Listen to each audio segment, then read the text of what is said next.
अभी शालिनी को किचन में गए कुछ देर ही हुई थी कि तभी युग सोफे पर से उठता है और अपने कपड़े ठीक करने लग जाता है। युग अपने कपड़े ठीक कर ही रहा था कि तभी एक सरिये की तरह गर्म लाल बांस आता है और युग के गले को छूते हुए निकल जाता है। अगर युग उस वक्त जरा सा भी हिलता तो इस वक्त वो गर्म बांस युग के गले के आर पार हो जाता। वो बांस सीधे आकर युग के सामने गिरा था, जो एक साइड से नुकीला था, जिस कारण वो जमीन पर गिरते ही फर्श के अंदर धंस गया था। बांस को गले को छूते हुए निकलते देख युग का दिल जोरों से धड़कने लग गया था। वो जहां था वहीं पर मूर्ति बनकर खड़े हो गया था। युग के गले पर एक खरोंच का निशान भी बन गया था, जिससे हल्का हल्का खून बह रहा था।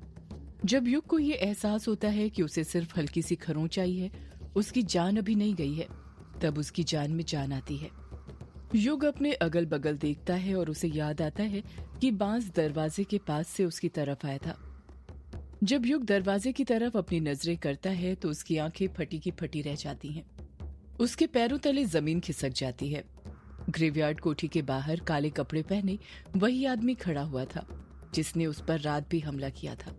वो आदमी ग्रेवयार्ड कोठी के बाहर ही खड़ा हुआ था और युग को घूरे जा रहा था। उसकी लाल आंखें तो साफ दिखाई दे रही थी, पर चेहरे को उसने काले मास्क से ढक कर रखा हुआ था, जिस कारण उसका चेहरा दिखाई नहीं दे रहा था। वो आदमी एक ही जगह पर खड़ा हुआ था, जैसे वो चाहता हो कि युग उसे देखे। युग मन ही मन सोचता है, ये तो वही आदमी है, आज मैं इसे छोड़ूंगा नहीं, ये खुद अपनी मौत के पास चलकर आ गया। इतना कहकर युग उस आदमी की तरफ भागने लग जाता है। वो आदमी वहां से भागता नहीं है, बल्कि वहीं पर खड़े रहता है। ऐसा लग रहा था जैसे वो युग के बाहर आने का ही इंतजार कर रहा था। जैसे ही युग ग्रेवयार्ड कोठी से बाहर आता है, वो आदमी युग को अपने हाथों से अपनी तरफ आने का इशारा करता है और भागना शुरू कर देता है। युग भी बिना कुछ सोचे समझे उसका पीछा करना शुरू कर देता है। बांस चारों तरफ जले पड़े हुए थे, जिसके अंगारे अभी भी गर्म थे।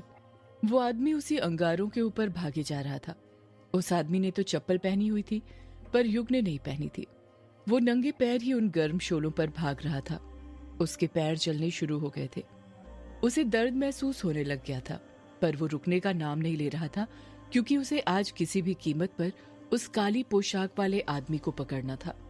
वो जानना चाहता था कि वो आदमी कौन था और क्यों वो उसके पीछे पड़ा हुआ है।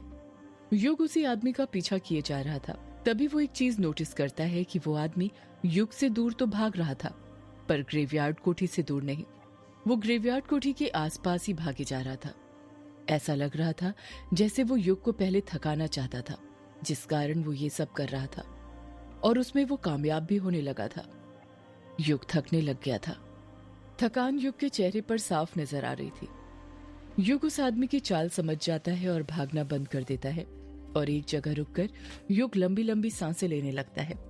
वो आदमी भी ठीक युग के सामने खड़ा हो जाता है और युग को घूरने लग जाता है। वो आदमी युग से 4-5 कदम की दूरी पर खड़ा था। युग हाँफते हुए उस आदमी से कहता है, कौन हो तुम और मेरे पीछे क्यों पड़े हुए हो? तुम मुझे क्यों मारना चाहते हो? वो आदमी कुछ जवाब नहीं देता है, चुपचाप खड़ा रहता है और युग को गुस्से के साथ घूरते रहता है। युग और वो आदमी बांस से बने गर्म अंगारों पर खड़े हुए थे। युग अपनी मुट्ठी भींचते हुए कहता है, तूने मेरी यामिनी को मारा था ना, मैं तुझे आज छोड़ूंगा नहीं। इतना कहकर युग उस आदमी को मारने के लिए उसकी तरफ भागने लगता है। वो आदमी वहीं पर खड़ा रहता है। युग जैसे ही उसके करीब पहुंचता है, वो आदमी युग का हाथ पकड़ता है और अपनी पीठ के बल उसे उठाकर एक बार में ही नीचे पटक देता है। युग धड़ाम से नीचे गिर जाता है। वो दर्द से कराहने लग जाता है। युग को कराहता हुआ देखकर वो आदमी हंसने लग जाता है। उस आदमी की भारी आवाज थी। युग फिर गुस्से से उठता है और अपनी मुट्ठी भींचकर उस आदमी की तरफ भागने लग जाता है। इस बार भी युग ने वही दाव लगाया था, पर जैसे ही वो आदमी युग का हाथ पकड़ने आगे आता है, युग अपने हाथ की मुट्ठी पीछे खींच लेता है और उस आदमी के दूसरे हाथ पर वार कर देता है, जिससे उसके पैर लड़खड़ा जाते हैं और वो आदमी धड़ाम से नीचे गिर जाता है। युग गुस्से से उस आदमी को घूरने लग जाता है। वो आदमी अपनी जगह पर से उठता है, अपने दोनों हाथों को आपस में मिलाकर हाथ में लगी राख को साफ करता है और फिर युग पर वार करने के लिए तैयार हो जाता है। युग गुस्से से उस आदमी को घूरने लग जाता है। युग और उस आदमी दोनों के बीच हाथापाई शुरू हो गई थी। दोनों पर ही एक दूसरे को मारने का जुनून सवार हो गया था। ऐसा लग रहा था जब तक किसी एक की मौत नहीं होगी वो दोनों नहीं रुकने वाले। हाथापाई करते वक्त ही युग और उस आदमी को कई चोटें लग गई थी। दोनों के ही हाथ पैर से खून निकलने लग गया था। वो आदमी थकने लगा था। युग ने उसकी ये थकान महसूस कर ली थी। युग तभी अपनी पूरी जान से उस आदमी को धक्का मारता है और वो आदमी नीचे गिर जाता है। युग उस आदमी पर दूसरा हमला करता उससे पहले ही वो आदमी उठ जाता है, पर उठने के साथ ही उस आदमी ने एक आधा जला हुआ बांस का टुकड़ा उठा लिया था। युग उस आदमी की तरफ भागते हुए आ ही रहा था कि तभी वो आदमी उस मोटे बांस से युग के सिर पर वार कर देता है। युग के सिर पर बांस पड़ते ही वो बांस बीच में से फट गया था। युग का सिर घूमने लग जाता है। उसके सिर से रक्त की धारा बहने लग गई थी। वो दोनों हाथों से अपना सिर पकड़ लेता है। उसके पैर लड़खड़ाने लग जाते हैं और लड़खड़ाते हुए ही वो धड़ाम से नीचे गिर जाता है। युग को सब धुंधला धुंधला दिखाई देने लग जाता है। वो आदमी युग के सामने आकर खड़ा हो जाता है और अपना काला मास्क निकाल देता है। युग को उस आदमी का चेहरा धुंधला धुंधला दिखाई दे रहा था। वो आदमी युग को बेबस देखकर हंसने लग गया था। युग का सिर दर्द के मारे फटा जा रहा था। वो आदमी युग को तड़पता हुआ देखकर खुश होते हुए कहता है, पिछली बार तो तेरे दोस्तों ने तुझे बचा लिया था, पर आज तुझे मेरे हाथों से कोई नहीं बचा पाएगा। तेरी मौत मेरे हाथों से लिखी है। मैं यमराज हूं तेरा। अपनी मौत मेरे हाथों स्वीकार कर। उस आदमी का धुंधला चेहरा युग को जाना पहचाना तो लग रहा था, पर सिर पर चोट लगे होने के कारण युग उसे ठीक से पहचान नहीं पा रहा था। वो आदमी अपने आसपास कुछ ऐसी चीज ढूंढने लग जाता है जिससे वो युग को जान से मार सके।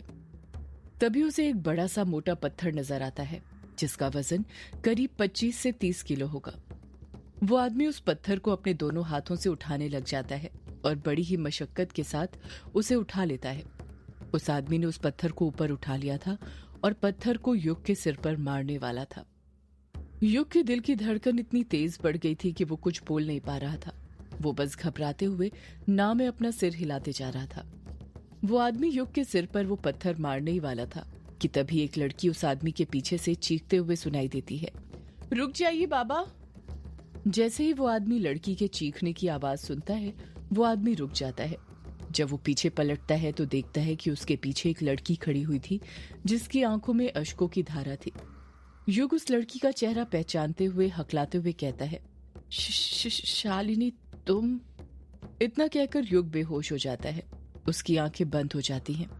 उस आदमी के पीछे कोई और नहीं बल्कि शालिनी खड़ी हुई थी, और शालिनी के सामने जो आदमी पत्थर लिए खड़ा था वो आदमी कोई और नहीं बल्कि यामिनी के बाबा रज्जन थे।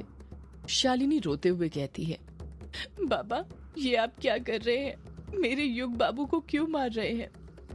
यामिनी के बाबा रज्जन ने अभी भी अपने हाथ में बड़ा सा पत्थर थामे हुआ था।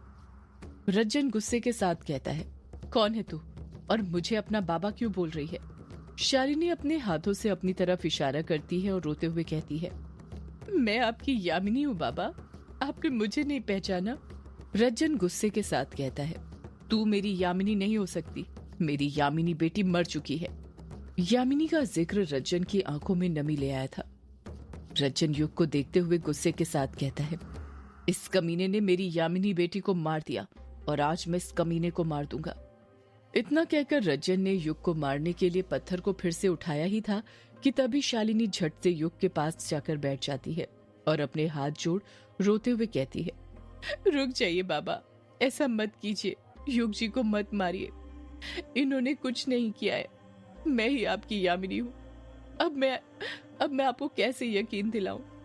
काश मेरे पास मेरी शक्तियां होती और मैं अपने असली रूप में आ पाती। शालिनी की बातें सुनकर कुछ देर के लिए रज्जन रुक गया था, पर उसके चेहरे पर युग के लिए गुस्सा साफ नजर आ रहा था, जिसे देखकर साफ समझ आ रहा था कि वो किसी भी वक्त युग को मार सकता था। शालिनी रोते हुए बड़बड़ाती है, मैं आपको कैसे यकीन दिलाऊं बाबा? ऐसा क्या करूं मैं जिससे आपको यकीन आ जाए कि मैं ही आपकी यामिनी हूँ? रज्जन गुस्से के साथ कहता है, तू मेरी यामिनी नहीं है, वो मर चुकी है। तू इस कमीने की माशूका है ना? मैंने देखा था तुझे एक बार इसके साथ। तू यामिनी होने का नाटक इसलिए कर रही है ना ताकि मैं इस कमीने को छोड़ दूं, पर मैं इसे नहीं छोड़ने वाला। आज मैं इसे मार दूंगा। देख, मैं कह देता हूँ, मेरे सामने से हट जा, वरना मैं तुझे भी इसके साथ मार दूंगा। शालिनी रोते हुए कहती है, मैं नाटक नहीं कर रही हूँ बाबा, मैं आपकी यामिनी ही हूँ। अब मैं आपको कैसे यकीन दिलाऊं? रज्जन गुस्से के साथ कहता है, देख, मैं आखिरी बार बोल रहा हूँ, हट जा मेरे सामने से, वरना मैं तुझे भी मार दूंगा। शालिनी अपने दोनों हाथों से युग को पकड़ लेती है और रोते हुए कहती है, नहीं, मैं अपने युग बाबू को कुछ नहीं होने दूंगी। इतना कहकर शालिनी अपने हाथों की जकड़ को और मजबूत कर देती है और युग को अपने सीने से सटा लेती है ताकि रज्जन उसे कुछ न कर पाए। कुछ पल के लिए रज्जन चुप सा हो गया था। शालिनी सिसकियां भरते हुए कहती है, आपको याद है बाबा, बचपन में जब मैं रोती थी तो आप मेरे आंसू पोंछते हुए क्या कहते थे? रज्जन चुप रहता है, चुपचाप शालिनी की बातें सुनता रहता है। शालिनी रोते हुए कहती है, आप कहते थे देवियों को रोना नहीं चाहिए, उन्हें तो दूसरों के दुख हरना चाहिए, और मैं एक देवी हूँ, आपकी देवी, जो आपको आपकी श्राप से मुक्ति दिलाएगी ताकि आप इस लोक से मुक्ति पा सके। शालिनी की बातें सुनकर रज्जन दंग रह गया था। वो सोच में पड़ गया था कि शालिनी को उसके श्राप के बारे में कैसे पता चला। शालिनी रोते हुए आगे कहती है, आपको हमारा वो छोटा सा घर याद है, वो झोपड़ी जिसमें आप और मैं रहा करते थे, जो हमने बनाई थी? हमारा वो घर जिसमें लाइट कभी नहीं रहती थी पर खुशियों की किरण हमेशा रहती थी, जिसमें सामान की कमी भले ही हो, प्यार की कमी कभी नहीं होती थी। शालिनी की आंखों में अश्क देखकर रज्जन की आंखों में भी अश्क आ गए थे।